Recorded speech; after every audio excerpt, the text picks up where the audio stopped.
네, 안녕하세요. 민지쌤입니다. 오랜만에 영상으로 이제 수업을, 오랜만에 문학 수업을 하게 됐죠. 자, 쌤이 지금, 약간 혹시 화난 목소리처럼 들릴 수 있을지도 몰라요. 왜냐하면은 영상을 사실 지금 한번 찍었거든요. 30분에 걸쳐서 이제 수업을 한번 했는데, 다 하고 나서 편집을 하려고 봤더니 마이크가 꺼져 있는 걸 그때 발견했어. 어떡하지? 너무 열받아가지고, 어, 약간 마음의 흥분을 가라앉히고 한번 했던 내용이니까 여러분에게 조금 더 이제 더 능숙하게 잘 수업을 할 수 있는 장점이 있겠죠?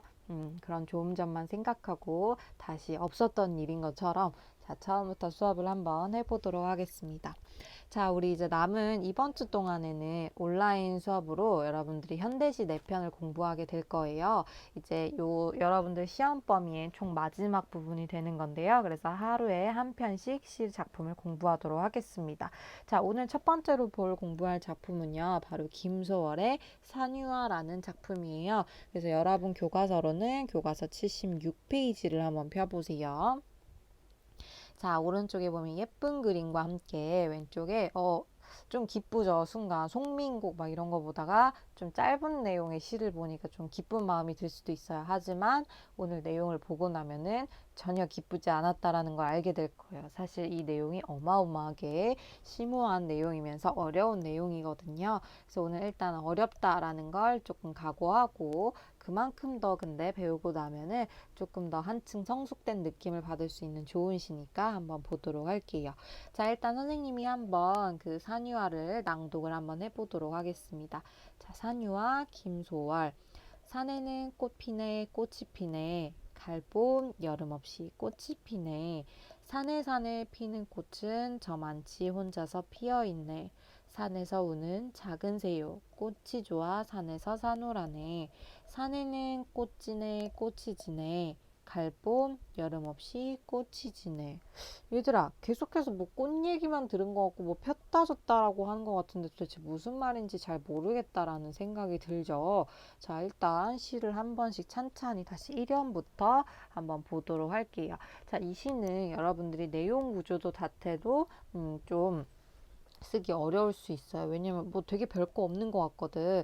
근데 이렇게 짧고 압축적이고 간결해 보이는 시일수록 그 상징적인 의미가 굉장히 압축되어 있다는 거기 때문에 상징적인 의미를 파악하는데 많은 노력을 기울여야 돼요. 그래서 일단 1연씩 무슨 내용인지만부터 먼저 한번 보도록 합시다.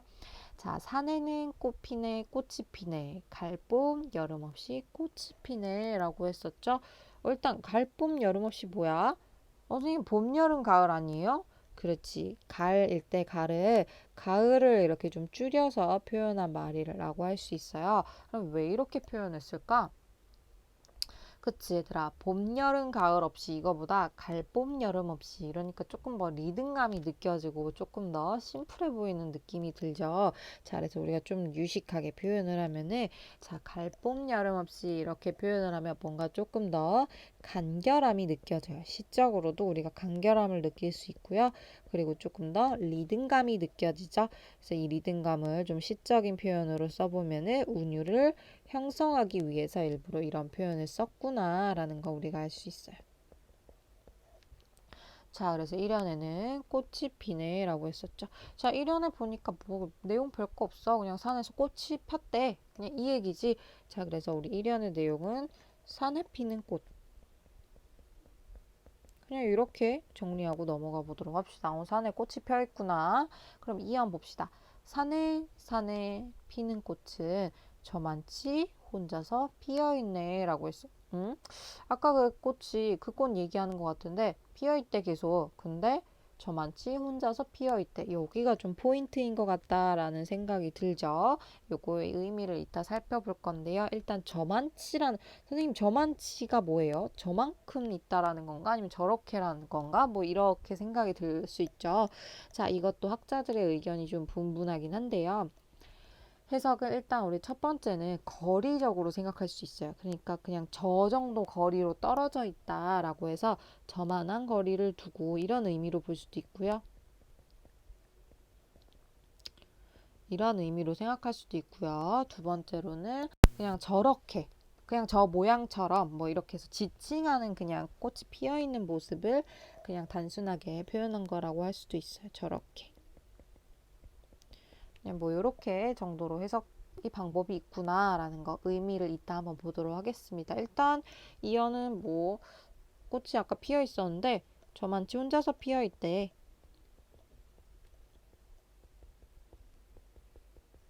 이렇게 정리를 해볼 수 있겠죠.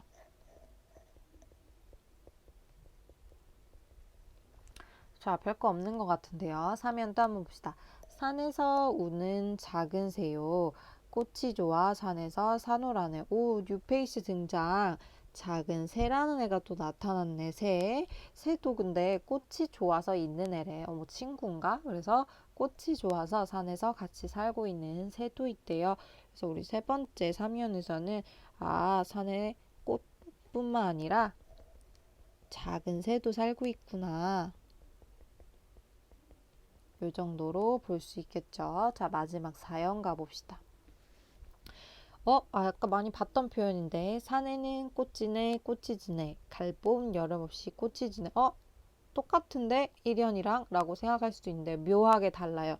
약간 꽃이 폈는데 이제는 꽃이 지고 있네요. 그래서 산에 지는 꽃. 이렇게 한번 정리를 해봅시다. 자, 다 읽어봤는데도 특별하게 무슨 말을 하는지는 잘 모르겠다. 그죠? 그러면은 일단 더 이상 지체할 수는 없고요. 우리가 내용 구조도를 한번 그려보도록 합시다. 자, 우리 좀 오랜만에 그려보는 내용 구조도 화자가 있고요. 화자가 어떤 대상에 대해서 이야기를 하고 싶을 때 곡시를 쓴다라고 했었죠. 그리고 그 대상에 대해서 가지는 정서가 있고요. 그 정서에게 취하는 했던 액션이 바로 태도라고 했었죠. 이런 걸 모으면 우리가 모두 주제가 된다라고 했고요. 이 모든 것들은 이제 어떤 시적 상황 안에서 이루어진다라고 이야기를 했어요.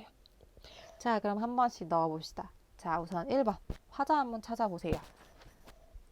자, 여러분들 화자가 누군지 잘 모르겠지, 그치? 자, 그럴 때는요, 그냥 간단하게 쉽게 나라고 생각해도 큰 상관은 없어요. 왜냐하면은 시라는 것 자체가 기본이 어떤 화자가 자신의 이렇게 감출 수 없는 정서를 밖으로 표출해내는 것 자체가 시라는 거기 때문에 아마 특별하게 누구를 설정하지 않은 이상 화자는 나일 확률이 높은데요. 이렇게 눈에 띄게 나라는 모습이 안 보일 때는 그냥 나라고 생각해도 되고 아니면은 그냥 별로 뭐 중요하지 않구나 이렇게 생각해도 돼요. 이렇게 화자가 도드라지게 나타나지 않을 때는 그 시는 대상에 조금 더 초점이 가 있는 시라고 생각하면 됩니다. 자, 대신 그래서 우리도 대상은 쉽게 찾을 수 있잖아. 대상은 뭐죠?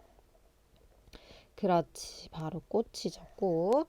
선생님, 근데 그 꽃이 바로 이 산유화 이거예요? 그렇지. 아유, 똑똑해라. 자, 여기 보면은 산유화라고 되어 있죠. 이 산유화라는 건 바로 의미는 그냥 여러분이 알고 있는 산, 매산자에 유, 있을 유자. 그리고 이 화, 바로 꽃화자예요. 그래서 그냥 산에 있는 꽃이라는 의미고요. 그리고 여러분이 계속 시에서 등장하는 이 꽃이 아마 뭐 산유화 이거겠죠. 그죠? 자, 그 다음에 지금 정서를 잘 모르겠어. 근데 정서를 모르겠으면 일단 비워두고요. 상황부터 한번 봅시다.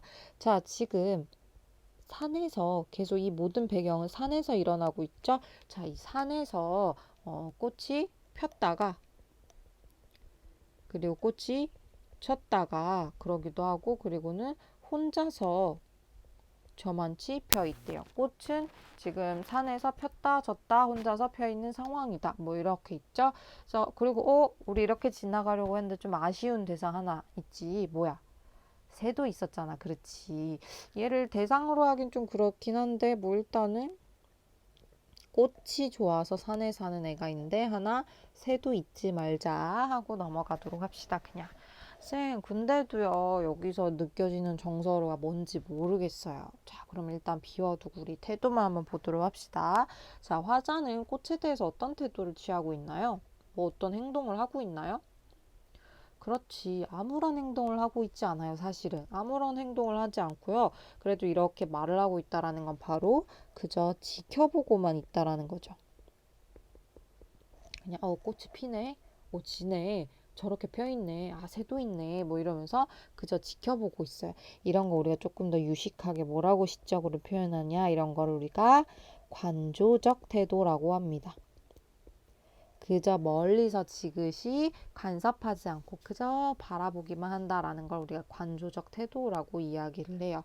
자, 여기까지 우리가 알아낼 수 있는 정보를 다 알아냈는데 주제를 도무지 모르겠어. 정서를 모르니까.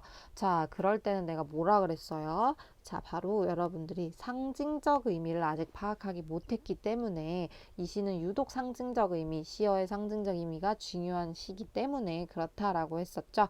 자, 그래서 우리가 알아봐야 될 상징적 의미. 꽃, 새, 그리고는 산에서는 뭐고, 폈다 젖는 건 뭐고, 또 혼자서 피어 있는 건 뭐야? 이런 게 도대체 무슨 의미야? 라는 걸 우리가 알아내야 될 게 많다라고 할 수 있겠네요. 자, 그러면 이제 얘 의미를 한번 본격적으로 보도록 합시다. 자, 얘들아, 우리 사실은 꽃이라는 대상은요, 뭐냐면요. 일단 산이라는 거는 그냥 공간적인 배경이에요. 어떤 존재, 생성하는 모든 존재들이 살아가는 어떤 대자연이라고 생각하면 쉬울 것 같아요. 자, 그 안에서 우리가 지금 주로 말하고 있는 이 꽃이라는 애는 뭐냐 하면은 우리 꽃이라고 해서 뭐 꽃에 특별한 의미가 있구나라고 생각하지 말고요. 이 꽃의 의미는 무엇이냐? 바로 어떤 생명체라고 생각하면 돼요. 어떤 존재라는 걸 뜻합니다. 그러니까 생명하고 있는 생명을 가지고 있는 모든 존재, 단순히 꽃이 아니더라 나무가 돼도 상관없고요. 아니면 사람이라고 해도 되고요. 아니면은 뭐 지나가는 멍멍이라고 해도 되고요. 그래서 모든 어떤 생명을 가지고 있는 모든 존재를 대표하는 의미에서 그냥 꽃이라는 대상을 선정을 해 놓은 거예요. 자, 그 아이가 폈대.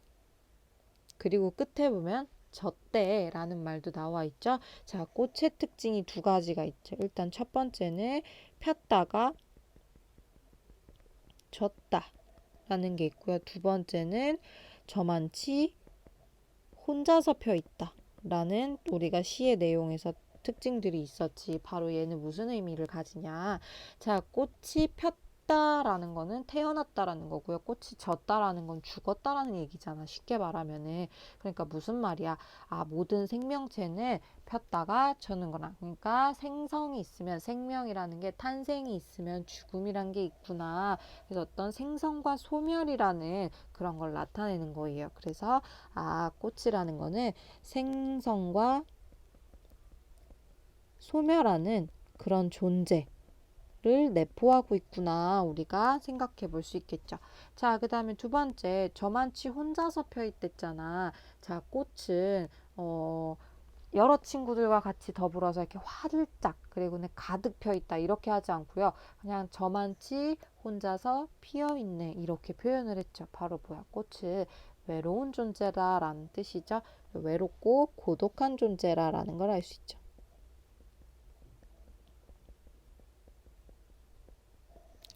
자, 그래서 우리가 꽃의 상징적 의미는 두 가지 의미를 내포하고 있는 상징을 가지고 있어요. 첫째는 어떤 생성과 소멸하는 유한한 존재라는 걸 뜻하고요.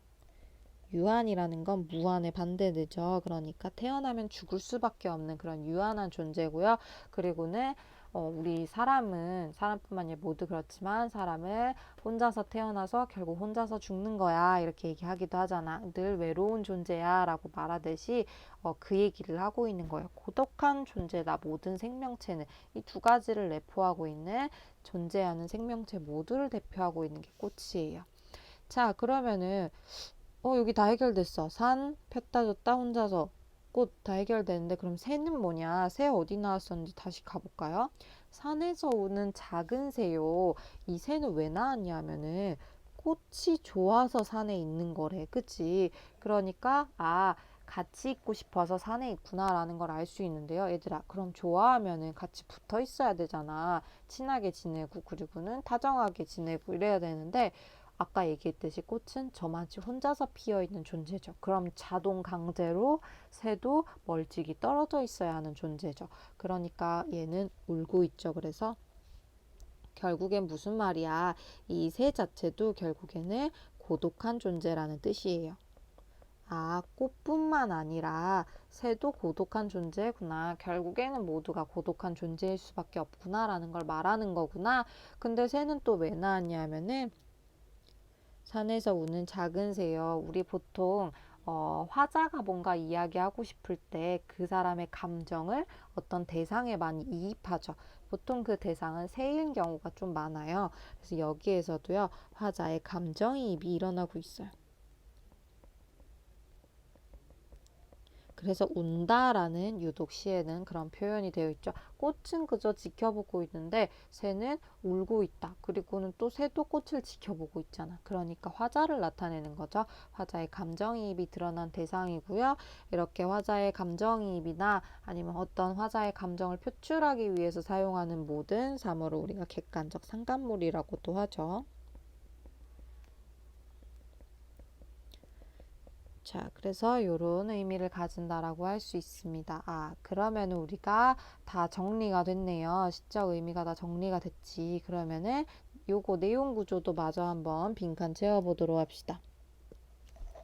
자, 아까 봤듯이 화자는 나는 꽃을 보고 있어요. 꽃을 보고 있는데 이 꽃은 산에서 폈다 졌다 혼자 있는 그런 존재고요. 그런 고독한 존재래. 그래서 새도 그렇지만 이걸 지켜보고 있는 아까 화자인 나가 새에 감정이입했었잖아. 그래서 외로움과 지켜보고 있는 사람도 외로움과 고독감이 느껴지겠죠? 그리고는 이러한 대상들을 모두 이렇게 지켜보고 있다 화자가 라고 했는데 그럼 여기서 주제는 바로 무엇이냐 꽃과 새 이런 것들을 통해서 이 화자가 말하고 싶었던 게 바로 주제겠죠. 그러니까 존재는 원래 근원적으로 고독한 거구나. 그리고 태어났으면 죽을 수밖에 없는 그런 유한한 존재가 대자연의 섭리구나 라는 걸 말하고 싶었던 거예요. 그래서 정리해보면은 존재의 근원적 고독과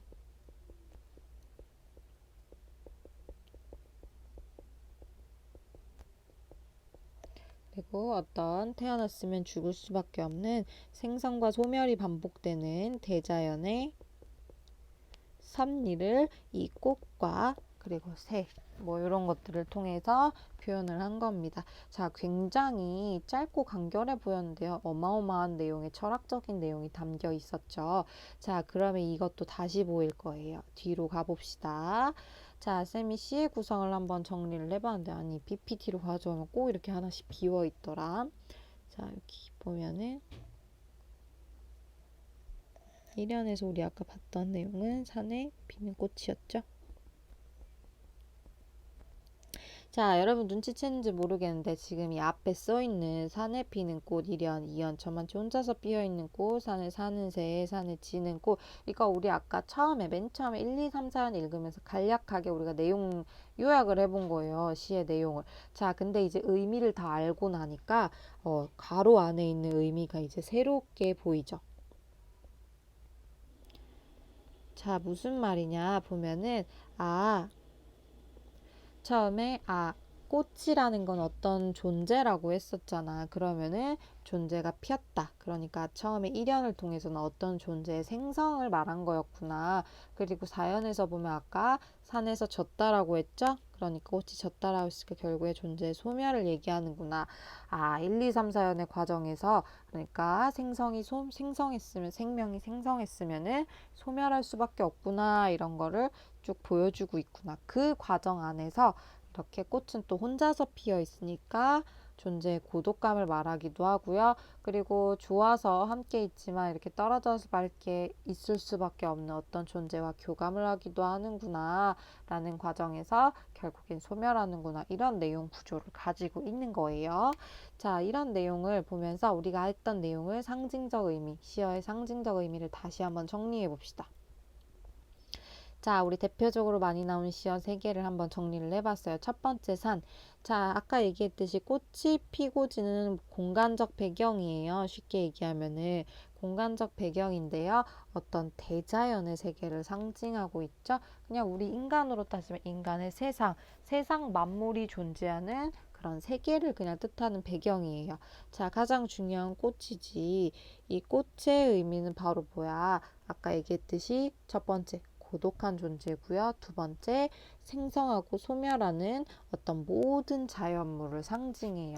자, 그래서 아까 여기 보면은 아까 여기 저만치의 의미가 저만한 거리를 두고라고 했었죠. 그리고 저렇게라고 표현하기도 했고요.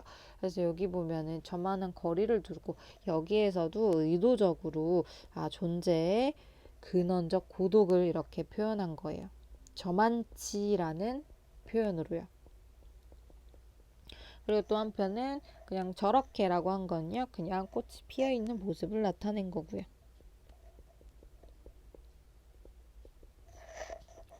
그래서 시인들이 시를 쓸 때 시어 하나하나가 다 그냥 쓴 게 아니라 이렇게 의미를 담고 있어서 이런 표현을 효과를 가지는 겁니다. 다시 돌아와 볼까요? 자, 그래서 꽃이라는 거는 보면은 어떤 고독한 존재이면서 생성하고 소멸하는 모든 자연물, 그러니까 모든 생명체, 존재라는 걸 대표하는 거구나라는 걸 알 수 있죠. 자, 그 다음에 새라는 대상은 꽃이 좋아서 산에 사는 존재라고 했었죠. 얘도 마찬가지로 고독한 존재야. 근데 독특한 건 이제 화자의 외로움의 감정이입을 표현하고 있는 대상이기도 하다라는 상징적 의미가 있다라고 이야기를 했습니다. 자, 얘들아, 이런 좀 철학적이고 굉장히 이런 내용들을 심오한 내용을 담기 위해 굉장히 간결한 시로 표현을 했죠. 근데 여러분들 우리 김소월이라는 시인이 그렇게 만만한 시인이 아니야. 이 시인이 굉장히 천재라고 불렸던 시인인데요. 바로 우리가 이 시인을 천재라고 표현하는 이유가 이렇게 심오한 내용을 이렇게 간결한 시로 표현하면서 군데군데 의도적으로 이렇게 장치를 써가지고 어떤 내용이 더 살 수 있게끔 의도적으로 이렇게 해놓은 부분이 드러나요. 뭐 시인이 의도했는지 아니면은 그냥 하다 보니까 이렇게 됐는지는 모르겠지만 우리 어떤 내용과 형식이 같이 맞물리는 부분들이 있습니다. 자, 표현상의 특징을 정리해보면 잘 드러나는데요. 자, 1형과 4연이 수미상관 구조를 가진대요. 그리고 종결음이 내를 반복한대요. 그리고 사문보를 쓴대요. 이렇게 보니까 무슨 말인지 모르겠죠? 앞으로 돌아가서 시에서 확인을 해봅시다. 자, 첫 번째 여러분이 가장 간단하게 볼 수 있는 거 한번 보면은요. 자, 우리 아까 산에는 꽃 피네, 꽃이 피네, 갈봄 여름 없이 꽃이 피네 라고 했는데 이 말을 똑같이 사연에서 그대로 베껴 쓰고 있어요. 가볼까요? 산에는 꽃이네, 꽃지네, 꽃이 지네, 갈봄 여름 없이 꽃이 지네. 요 피네, 지네만 바꿔놓고 똑같이 그대로 시작과 끝을 옮겨놓고 있죠. 이런 걸 우리가 수미상관이라고 이야기를 해요. 근데 여기 수미상관이 더 큰 의미가 있는 게 무엇이냐면은 자, 1연에서 꽃이 핀대, 그 다음에 꽃은 혼자 있대, 그리고는 꽃 옆엔 새도 좋아해서 있대. 근데 결국에는 꽃이 지네, 산에는 꽃이 지네, 꽃이 지네, 갈봄 여름 없이 꽃이 지네. 결국 시작과 끝이 이렇게 있죠.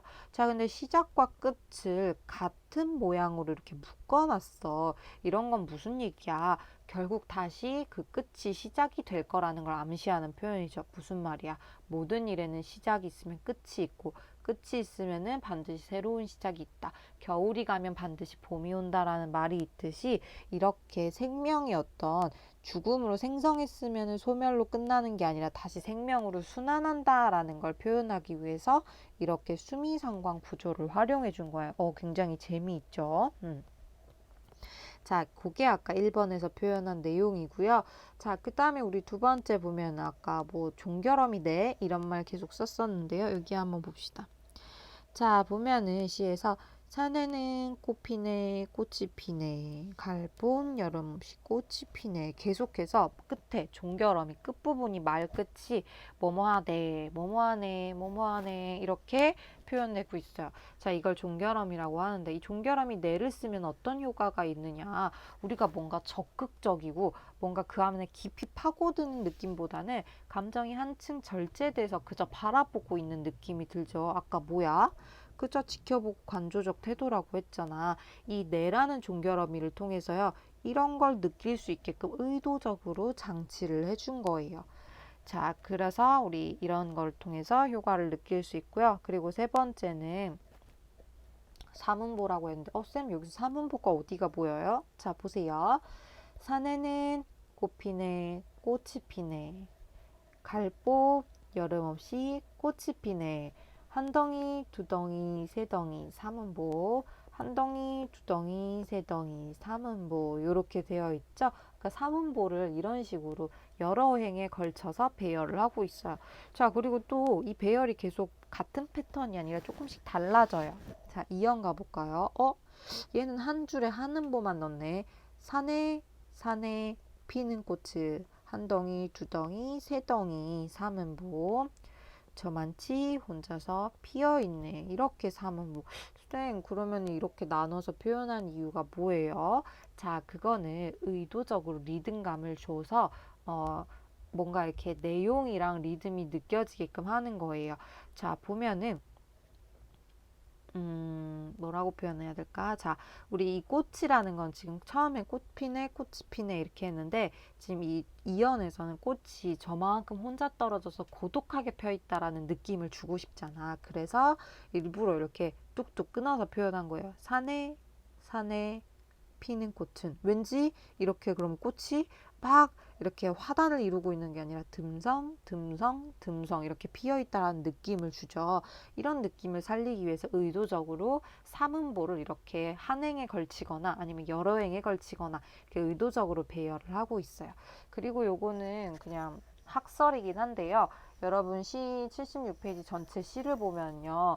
1, 2, 3, 4연이 1연에서 2연이 좀 더 길어졌다 3연에서 길어져서 짧아지고 해서 가로로 이렇게 보면 뭔가 이렇게 산 모양을 이루고 있는 것처럼 보이고 있죠.